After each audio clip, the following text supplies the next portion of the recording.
supposed to be promoting peace in our schools, but anti-bullying activist Dan Savage's latest speech was downright offensive to some Christian students in high school. Take a listen to this. People often point out that they can't help it. They can't help with the anti-gay bullying because it says right there in Leviticus, it says right there in Timothy, it says right there in Romans that being gay is wrong.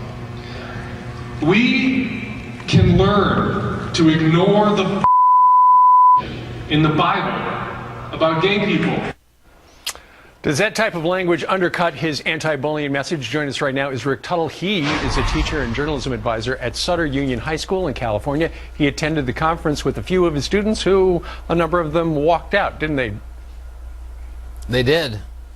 And, absolutely. Okay, so they hired this guy, Dan Savage, who has an anti-bullying message, to present what kind of a message, and what kind of a message did he present?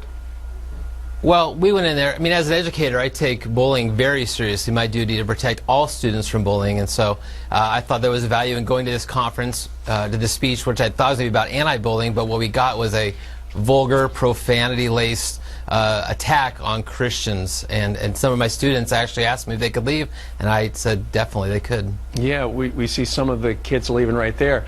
So he was supposed to have an anti-bullying message, but it seemed like he was bullying some of the Christians, didn't it? Oh, sure. Well, they were basically a captive audience, and you know, he had the bully pulpit, if you would say so to speak. And basically, this was their way to say, you know what, I'm going to take a stand. And frankly, it took a lot of guts. And these students, as you see, they're walking out. I mean, it occurs to me as I see the video that this is what we teach kids to do when they're being bullied, is to walk away, and that's what they did. And then basically, when they got outside the convention center, he was still lobbing insults at them, basically saying that they were pansies, I think is the word he used, or something a little coarser actually related to that. So basically insulting them even after they left. So. Right. And as they were leaving, here's exactly the passage you were talking about, where a number of the students were grossed out by what he was saying, got up, left, and then he sent this message to those Christians. So you can tell the Bible guys in the hall, they can come back now because I'm done beating up the Bible.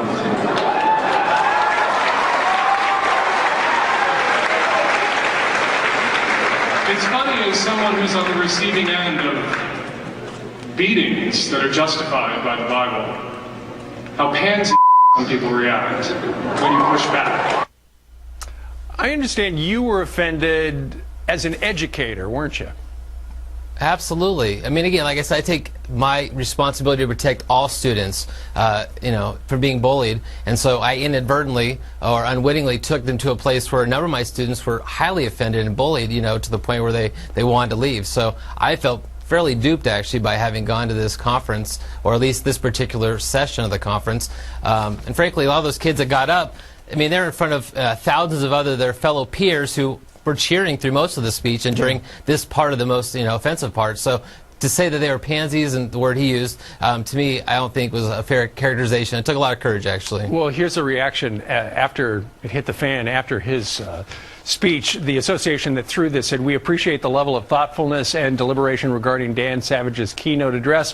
While as a journalist, it's important to be able to listen to speech that offends you, these student advisors had simply reached their tolerance level for what they were willing to hear. Never the intent of JEA or NSPA to let students get hurt during their time at our conventions." All right, that's what they had to say. Well, as a former journalist, I could have written that. I mean, I know that's what the company line would have been, you know, but they put me as a teacher in a bad position to actually expose my kids to this kind of thing. So, all right, I didn't hear an apology to me. Yeah, I didn't either. All right, Rick Tuttle, Sutter High School out in California. Thank you, sir, for joining us live.